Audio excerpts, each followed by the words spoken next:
Está sucediendo con la Unión Europea. Vamos a echar un vistazo al tema de las sanciones y cómo han evolucionado, sobre todo en este último año, en el 2014. Sanciones contra Rusia empezaron el 17 de marzo por una supuesta implicación en el conflicto ucraniano, nada que se haya demostrado, y son sanciones de varios tipos, primero diplomáticas, económicas, militares y después han sido individualizadas. En Venezuela, empiezan el 30 de julio del 2014 por una supuesta violación de los derechos humanos y de momento se están tratando de son unas sanciones que son individuales y diplomáticas. Se ha llamado a filas a distintos altos cargos. Las sanciones se están convirtiendo, como decíamos, en ese arma arrojadiza que a priori solo trata de dañar a las altas esferas, pero finalmente son las personas, la gente, las clases más bajas las que están sufriendo el azote de esas medidas punitivas. El azar de desestabilizar que conlleva víctimas reales. Las sangrientas protestas de la ultraderecha en Venezuela acabaron con la vida de 43 personas entre febrero y junio del 2014. La mayoría de ellas víctimas de la violencia opositora en las barricadas. 6 de los muertos fueron atribuidos a los cuerpos de seguridad, 3 de forma accidental y el resto por acciones violentas de diferentes signos. En noviembre pasado en Caracas se instaló el Comité de Víctimas de las Guarimbas, que busca justicia por los delitos cometidos. Está integrado por casi 50 familiares de los fallecidos en los actos violentos, por aquellos que aún viven con un inmenso dolor en sus corazones. Es este hueco que hay en el pecho que no se me quita. Es ese vacío que no creo que nunca pueda llenar de nuevo. El comité ya se ha dirigido a la OEA, a la ONU y otras instancias. Sin embargo, sus voces fueron ignoradas, mientras desde Occidente abogaron en varias ocasiones por la liberación del líder opositor venezolano Leopoldo López, responsable de convocar las acciones desestabilizadoras. El conflicto ucraniano empezó con las protestas en Maidán, aplaudidas por Occidente, y llegó a sembrar 5.000 víctimas mortales. En el este del país, los constantes ataques del Ejército Nacional no dejaban sobrevivir a la población civil. Los barrios residenciales, escuelas, hospitales, mujeres y niños, todos indefensos, cayeron víctimas de la gran ofensiva militar ordenada por el gobierno ucraniano. Para ellos no hay diferencia. No les da lástima matar a quien sea, ni siquiera a estos pequeños niños. Mataron a un hombre discapacitado. ¿Por qué? Más de 1 millón de personas tuvieron que abandonar la zona para salvar su vida, y aquellos que lo perdieron todo, hasta sus vidas, a menudo no tenían ninguna relación con los rebeldes. Hechos horribles, pero que no llegaron a alarmar a Estados Unidos o a Europa, que de momento venían reiterando su apoyo a las acciones de Kiev. ¿Superarán las voces del pueblo el muro del olvido? En este esfuerzo por aclarar el escenario mundial, tenemos con nosotros a otro destacado investigador. Se trata de Thierry Missan, el director de la web Reporter. Señor Thierry, geopolíticamente hablando, ¿qué significa atacar a Rusia y a Venezuela? No es simplemente atacar a Rusia y Venezuela. Al principio, Estados Unidos había previsto desplazar sus tropas desde aquel mundo árabe hacia China. Ya sacaron sus tropas de Irak y ya empezaron a organizar problemas entre China y sus vecinos. Pero, durante ese traslado, Rusia apoyó la resistencia de Siria y Estados Unidos declaró que su mayor adversario era, en lo adelante, Rusia.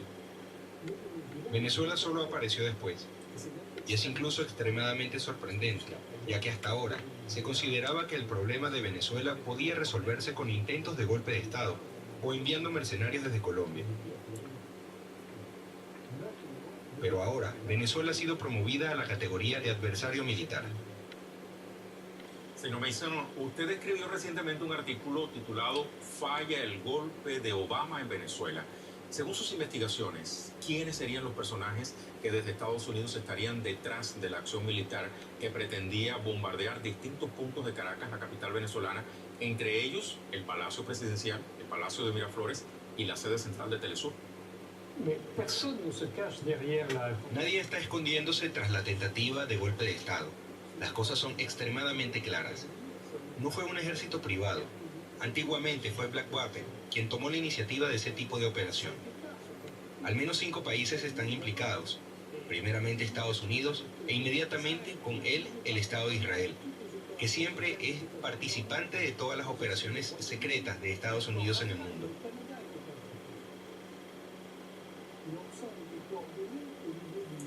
Pero también están implicados el Reino Unido y además Alemania y Canadá.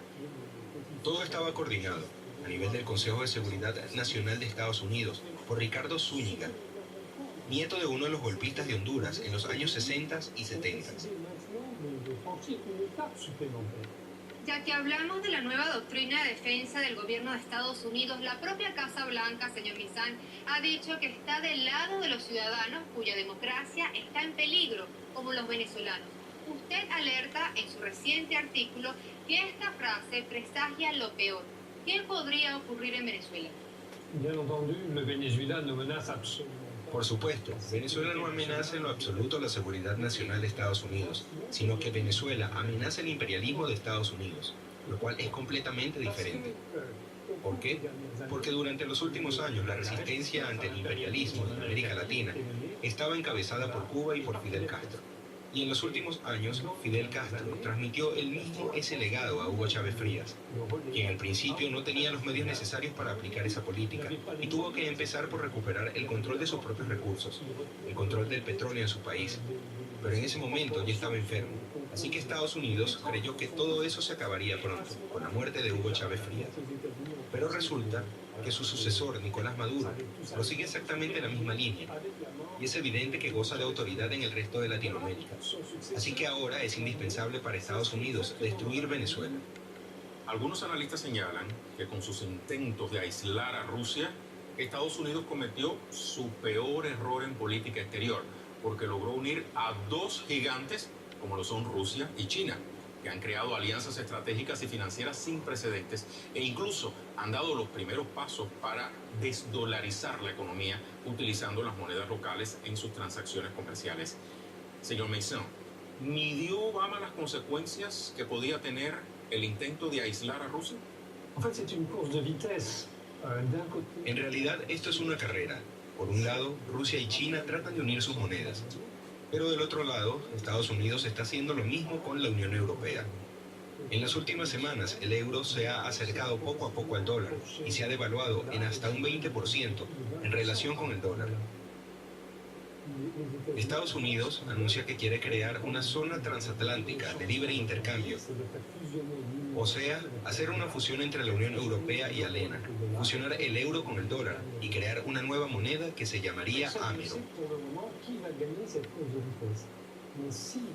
Nadie sabe por el momento quién va a ganar esa carrera, pero si el mundo se divide entre esos dos grupos, nos veremos nuevamente en una situación de guerra fría y en una situación donde una guerra mundial será muy difícil de evitar.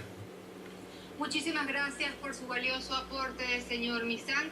Y ahora, si bien diversos analistas han advertido que Rusia y Venezuela están en la mira de Estados Unidos, también el propio presidente Barack Obama confesó qué es lo que hacen ellos cuando algunos gobiernos no hacen lo que ellos quieren. Escuchemos.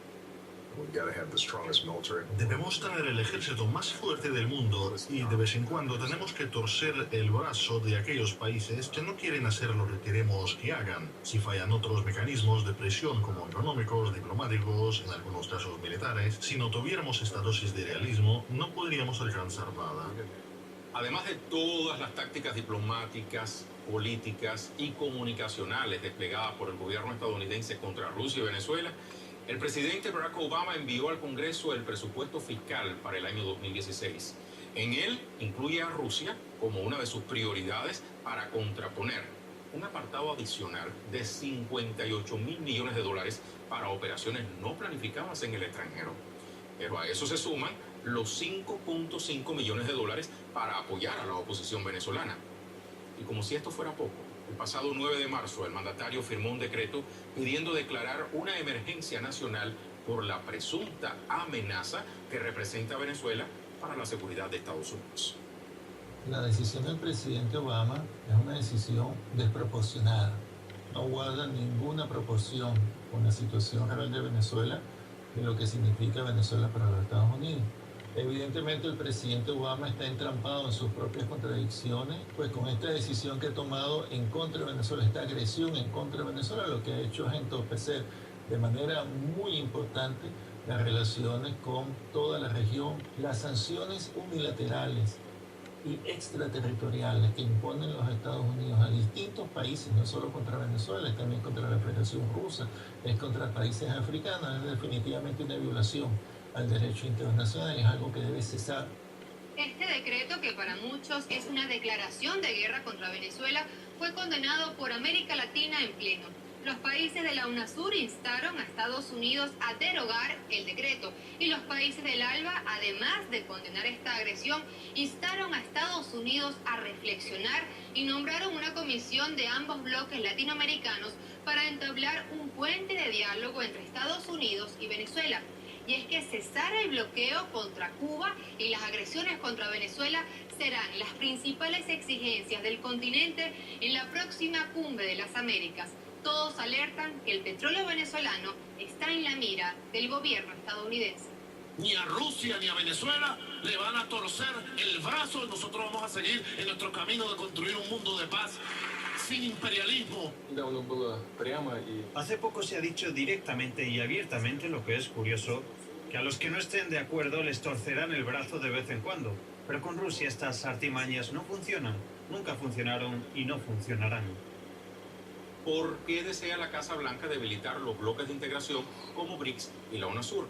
Y nos vamos a auxiliar del siguiente gráfico. Vamos a comenzar por un tema medular, el petróleo. Rusia posee 80 billones de barriles, mientras que Venezuela tiene 298 billones. Son las mayores reservas probadas del hidrocarburo a nivel mundial. Además de esto, Rusia y Venezuela tienen grandes reservas de gas. El país euroasiático, por ejemplo, posee 47 billones de metros cúbicos, mientras que la nación suramericana 5,5 billones de metros cúbicos. También tienen importantes reservas de oro. Rusia posee 1.094 toneladas, mientras que Venezuela tiene 367 toneladas. Pero además de todo esto, vamos a ver las potencialidades que ha logrado Rusia a través del BRICS y Venezuela a través de la UNASUR. Y es que en extensión territorial, Rey, el BRICS tiene 38.5 millones de kilómetros cuadrados, la UNASUR 17.6 millones de kilómetros cuadrados.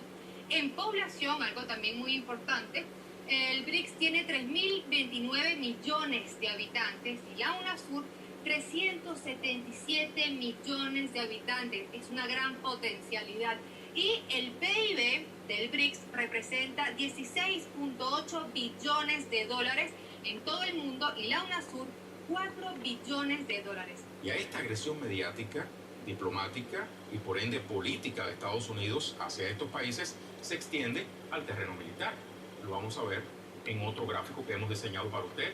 Vamos a comenzar por el asedio a Rusia por parte de la Organización del Tratado del Atlántico Norte, la OTAN, considerada por diversos analistas como el brazo armado de Estados Unidos. Aquí observamos cómo países que fueron repúblicas soviéticas antes de su desintegración, como Estonia, Letonia, Lituania, Polonia y otros, que ahora forman parte de la Alianza Atlántica, estarían sirviendo a los intereses de Estados Unidos de acorralar al gigante euroasiático. Rey, y es que ese mismo acoso militar lo vemos en América Latina con bases de Estados Unidos instaladas en países que rodean a Venezuela, es decir, bases militares de Washington que podrían agredir a esta nación suramericana. Muchísimas gracias por acompañarnos en este programa especial, Venezuela y Rusia en la mira. Una producción de RT y Telesur, porque si bien es nuestra obligación informar, también es su derecho estar bien informado. Hasta la próxima.